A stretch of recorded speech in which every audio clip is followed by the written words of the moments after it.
அந்த அழகிய தமிழில் பேசுகிற அந்த மகள் நேரம் ஆயிடுச்சு, அடுத்த ப்ரோக்ராமுக்காக வெளியே வெயிட் பண்றாங்க, கொஞ்சம் சுருக்கமா பேசணும் அப்படின்னு ஒரு வேண்டுகோள் எனக்கு மட்டும் வச்சாங்க. எல்லாரும் பேசிட்டாங்க, கடைசியில் நான் தான். அதுக்காக அந்த நங்கைக்கு மங்கைக்கு தமிழ் செல்விக்கு என்னுடைய நன்றியை தெரிவிச்சுக்கிறேன். என் சுவாசமே மலையாளத்திலிருந்து படம் எடுத்தவங்க தமிழ்ல நல்ல டைட்டில் வைக்கிறாங்க. ஆனா தமிழ்ல படம் எடுக்கிறவங்க இங்கிலீஷ்ல டைட்டில் வைக்கிறாங்க. தமிழர்கள் நீங்க இந்த 6 மாசத்துல அந்த கணக்கு எடுத்து பாருங்களேன், மேக்சிமம் டைட்டில் வந்து இங்கிலீஷ் தான் இருக்கும். தமிழ் பற்று எங்க போச்சு? தமிழ பேர் வச்ச படம் ஓடாதா? தமிழில் வைத்த படங்கள்லாம் ஓடியது, சாதனை படைத்தது. இப்ப ஏன் உங்களுக்கு மட்டும் அந்த எண்ணம் வருது? தமிழ்ல டைட்டில் இல்லையா? ஒரு அன்பு சகோதரர், மலையாள சகோதரருக்கு தெரிகிற அந்த நினைவு கூட நம்ம சகோதரர்களுக்கு இல்லையா என்ற வருத்தத்தை தெரிவிச்சுக்கிறேன். என் சுவாசமே உதயகுமார் அற்புதமா பேசினார், பேரரசு பேசினார், தம்பி Rajesh music director and producer அவர் பேசினார்.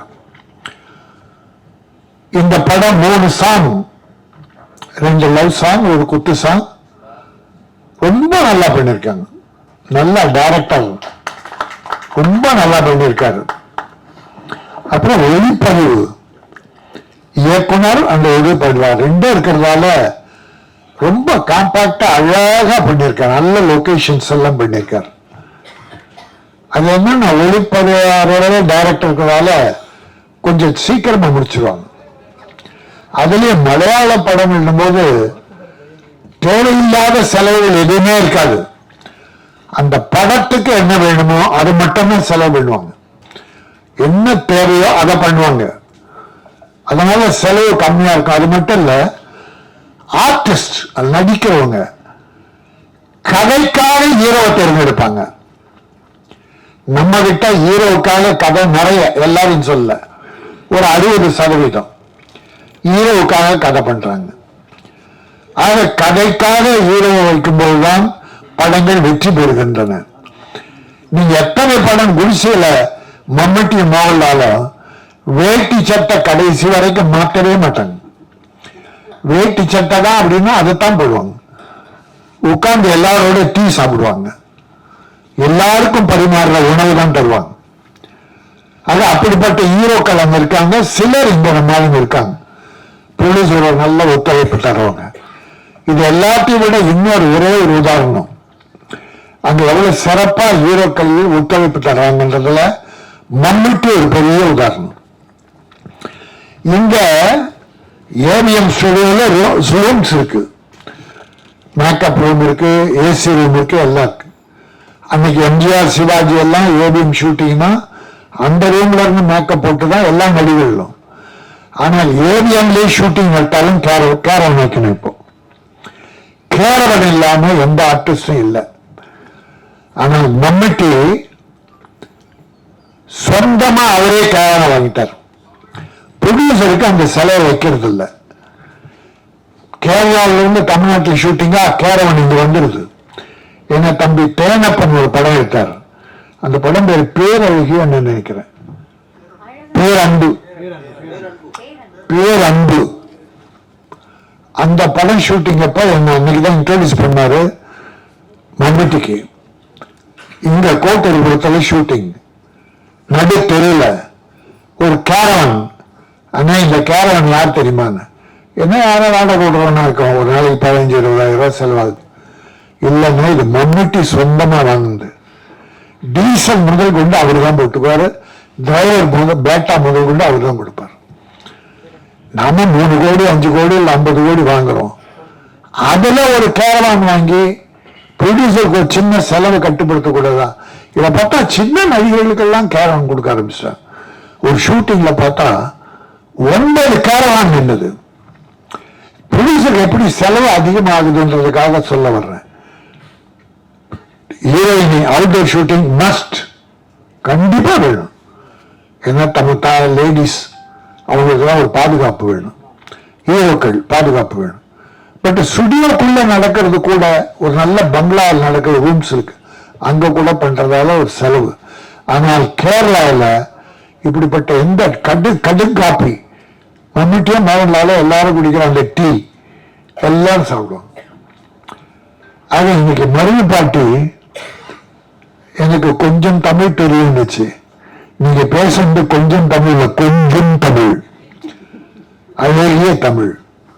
பாரதியார் பாடுவார், சிந்து நதி மிசை நிலவினிலே சேர நன்னாட்டிளம் பெண்களுடனே. சேர நாடுனா கேரளா, சேர நாட்டிளம் பெண். பாரதியார் பாருங்க, நம்ம உதயகுமார் மாதிரியே அந்த பெண்களை எங்க தேர்ந்தெடுத்தார் பாருங்க. சேர நாட்டிளம் இளம் பெண்களுடனே சுந்தர தமிழினில் பாட்டு, சுந்தர தெலுங்கில் பாட்டு சேர்த்து தோணியை ஓட்டி விளையாண்டு யாரு? தமிழன். கேரள பெண்ணு தமிழன், பாட்டு தெலுங்கு.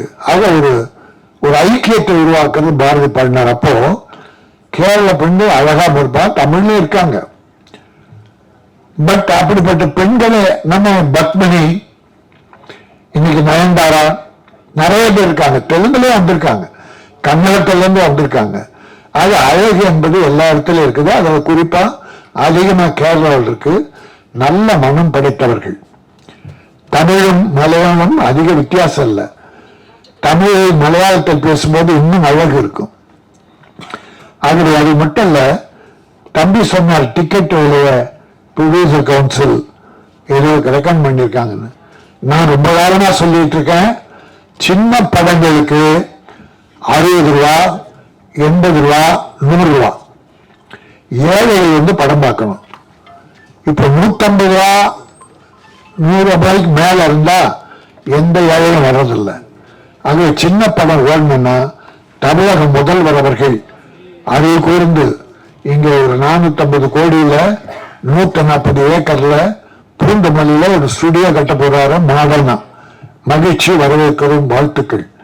அதே சமயத்துல தியேட்டர்களின் சின்ன தியேட்டர்கள் உருவாகி இப்ப இருக்கிற தியேட்டர்ல டிக்கெட் விலையை குறைச்சி ஏழைகளும் குடும்பத்தோடு இந்த படம் பார்க்கணும் என்பதை சொல்லி, இன்னொன்னு ஒரே நாடு ஒரே உணர்வு ஒரே மதம் சொல்லிட்டு இருக்கோம்.